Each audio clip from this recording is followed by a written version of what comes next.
Baghdad مقدس میں ایک بڑے بزرگ تھے محمد جام رضی اللہ تعالیٰ، بڑے پائے کے بزرگ ہیں، صاحب کرامت بزرگ گزرے ہیں۔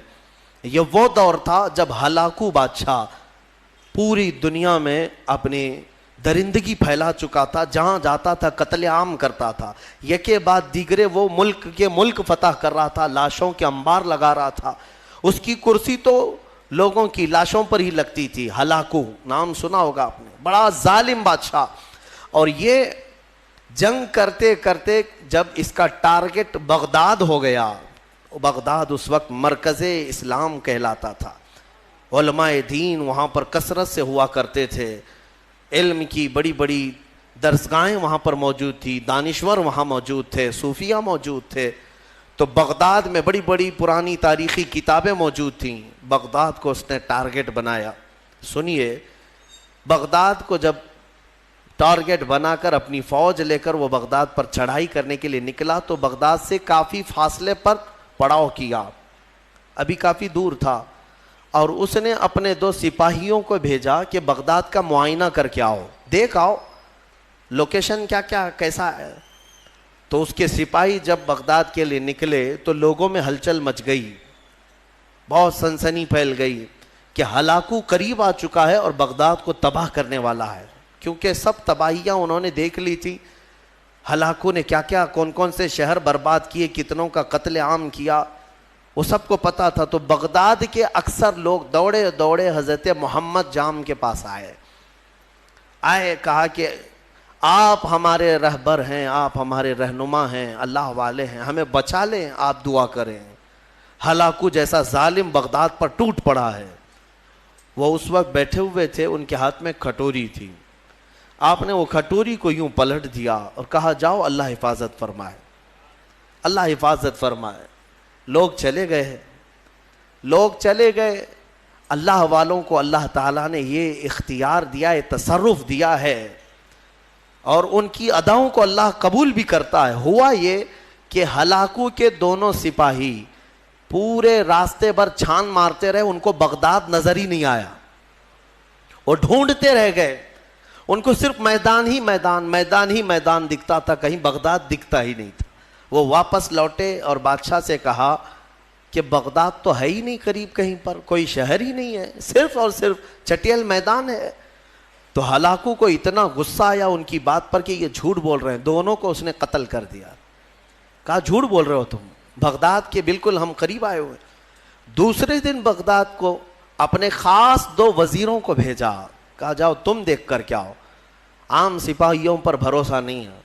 اپنے معتمد 2 وزیروں کو بھیجا، وہ جب آئے، دوسرا دن تھا، تو پھر لوگوں کو خبر چلی کہ آج ہلاکو کے 2 جاسوس اس کے مخصوص وزیر آ رہے ہیں۔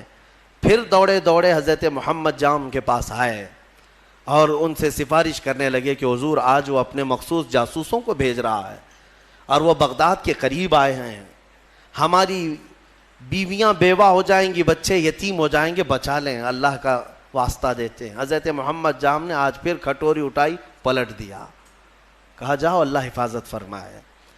چلے گئے، وہ 2 وزیر بھی گھوم پھر کر کے گئے، انہیں بھی بغداد نظر نہیں آیا، صرف چٹیل میدان۔ اللہ والے اپنے کوزے سے جسے چاہے چھپا لے۔ واپس وہ شام کو لوٹے، ہلاکو کے پاس کہے سچ کہہ رہے تھے وہ دونوں سپاہی، ہمیں بھی بغداد نظر نہیں آیا، ہم غلط راستے پر تو نہیں آئے۔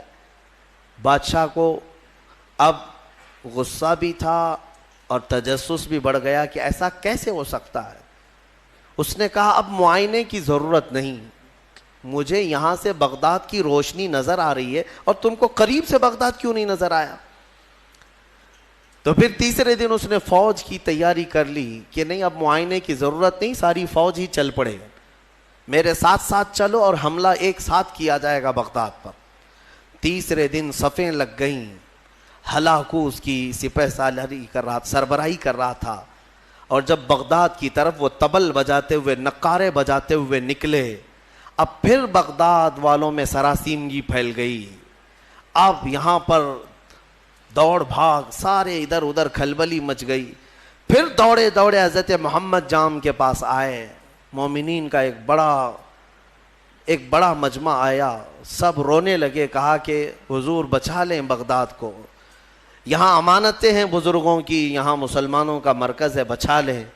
حضرت محمد جام تیسرے دن ان کے ہاتھ میں کھٹوری تھی، وہ پلٹ رہے تھے، غیب سے ندا آئی کہ اے میرے بندے اب رک جاؤ، اب رک جاؤ، کب تک تم انہیں اس طرح سے بچاتے رہو گے؟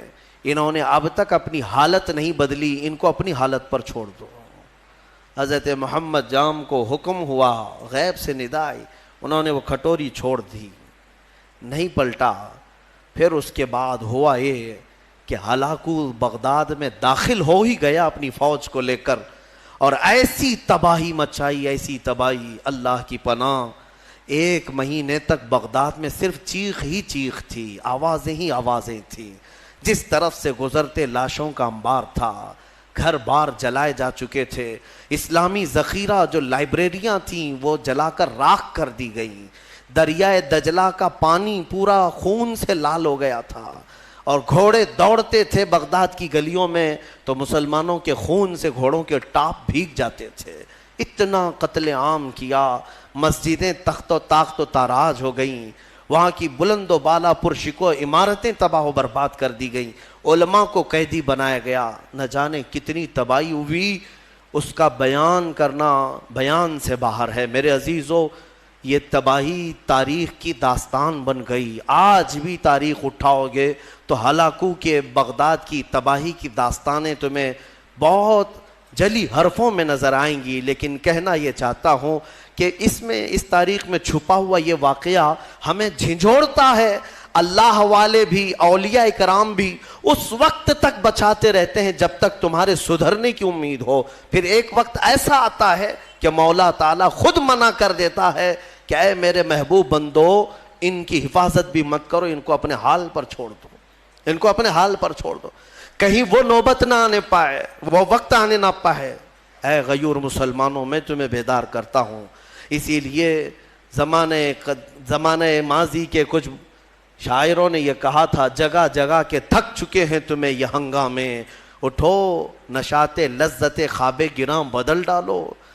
ہاں، غلط روی سے منازل کا بعد بڑھتا ہے، مسافروں رویش کارواں بدل ڈالو، اٹھو وگرنہ حشر نہ ہوگا پھر کبھی، دوڑو کہ زمانہ چال اپنی چل